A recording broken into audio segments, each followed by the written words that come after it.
Binge the full week ad free over at patreon.com/inspired disorder. What you manifest in your mind, you can bring to reality. Boss Level, new action film on Hulu, directed by Joe Carnahan, the man that directed Narc, Smokin' Aces, The Gray. Those are the three of his films that I actually liked. He did A-Team as well. Kind of a hit or miss director, but this very interesting time we're living in cinema, where there is a lot of the time loop type of films coming out.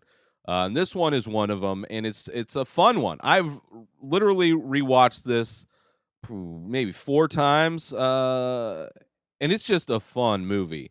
I think time loop movies, in a lot of ways, I think the rewatchability of them is just higher. You know, whether it's an action movie like this that's got like, straight up action film, video game type violence. I mean, there's a lot of clear, direct references to video games in this movie. I mean, the title is called Boss Level. But also Live Die Repeat is a really fun, like, sci-fi war time loop movie. You got the Palm Springs, which is a kind of a fun, like, romantic comedy, and of course the OG Groundhog Day. All of them very rewatchable. Even Happy Death Day, which I think this movie and Happy Death Day are pretty similar in that they're trying to part of the quote unquote science of what caused the time loop is kind of explained, or it's part of the plot in a way. Where a lot of them just don't really. It's just kind of this aberration that happens. Well, I guess they do in Live Die Repeat. There's kind of an explanation. But either way, this one's a ton of fun. You have Frank Grillo, the star, the man that's sculpted out of stone, in his 50s. Action. I mean, this is if he doesn't get a bunch of action movies after doing this movie, it's ridiculous. Like, he is kind of that old school, like Sylvester Stallone in his heyday. You got Arnold Schwarzenegger, the kind of the 80s and 90s action star before Bruce Willis kind of changed up the game, kind of being the normal looking dude in an action movie. You know how movies before that there was they just had giant dudes, and Frank Grillo is a giant dude. But he basically dies every day. And there's a bunch of people out to kill him, which he doesn't know who. This movie starts off where he's, maybe like 100 and some days in, and he's just kind of stalling. He doesn't know, like, he's the farthest he's got so far, trying to figure out this, new reality, is him like escaping his penthouse where he's getting attacked. There's a helicopter that comes in with a Gatling gun. Just kind of a crazy scenario just for him to get to this bar, Chinese restaurant, where he just kind of gets drunk until all these assassins find him. And he's just kind of in that. That's just kind of all he knows. There's nothing more he knows until there's a moment where he gets a little bit of information and he gets himself a goal. And it's amazing how just in life, I mean, there's a lot of kind of this movie has a lot of things, like a lot of interpretations, a lot of things that you could apply from this movie to life, and just how anybody can get good at anything. How just a little bit of information and a goal can really exponentially improve, like, because then once have a direction and you know where to put your energy into, it becomes so effortless to get good at a thing and to move in that direction. And that's what he gets when he finds out that he's got a tracker inside of him. And then he's able to kind of do some new shit, and he's still trying to figure out. There's like levels to this movie where he's like, he's stalled out, and then he finds the tracker, and he's like, all of a sudden gets really good, and comes to actually finding out that runs into his kid. And actually there's this amazing part of this film where it's just he doesn't know, he just he's been just trying to survive, and he realized that he's been able to hang out and spend time with his kid. He's just like, first off, he's trying to get revenge, right? He's trying to get revenge because he finds out that his wife, she works for this company that caused the time loop, which the science for that's all whatever. And her boss is Mel Gibson, so Mel Gibson playing a horrible person in this movie fits him. So he's Frank Grillo's character is trying to get revenge because he finds out that, Mel Gibson kills his wife, or Mel Gibson's character kills his wife. So he's just trying to get, it's like a revenge film, and he's just trying to get really good to get in and kill him. And then once he finally does that, he realizes that his kid, he could have been spending more time with his kid. So there's this huge, chunk of this movie where it's just him bonding with his kid over video games, which is really sweet. But just different layers to this movie, which just so much fun watching him get good at stuff.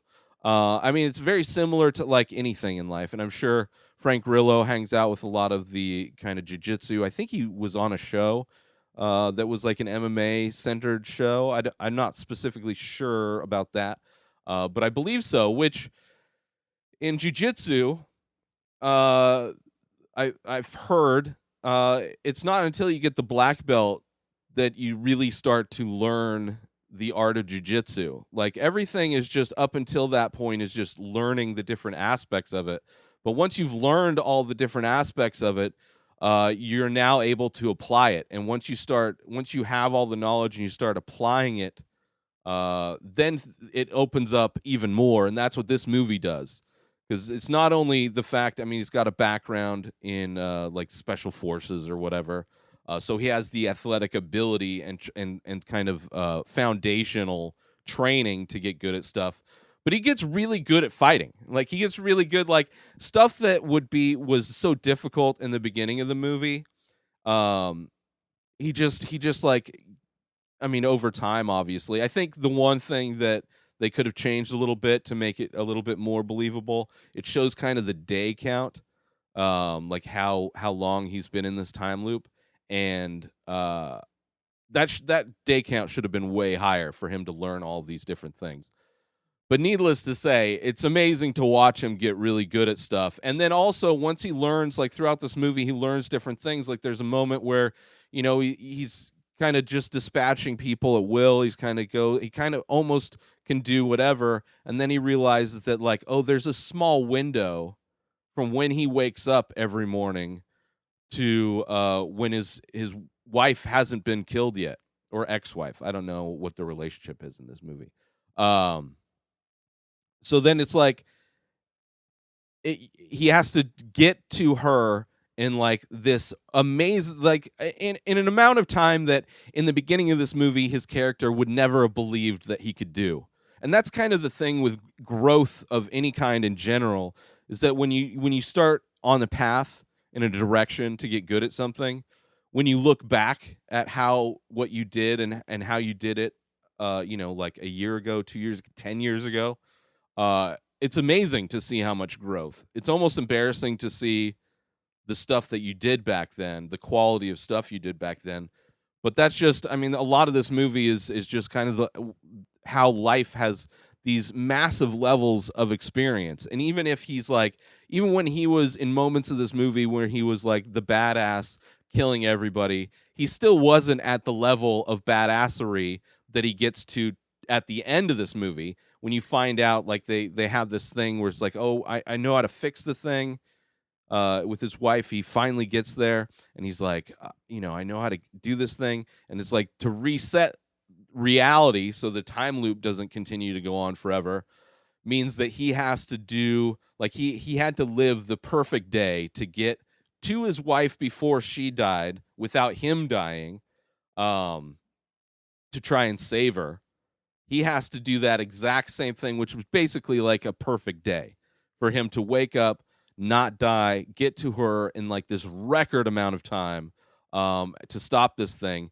And so how it works in this movie is that he goes into this machine or whatever. It's going to reset the day one more time, and he has to live that. He has to basically has no more resets after that.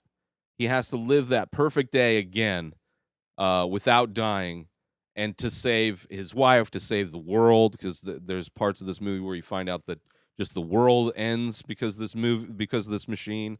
And that's where the credits roll, which is kind of an amazing thing that, like, oh, we don't even get to see him win the game, really. Like, he finds out the information to win the game, and then it's just, I don't know, it's just so much fun. It's just, I mean, as far as an action film, it's got a lot of fun action.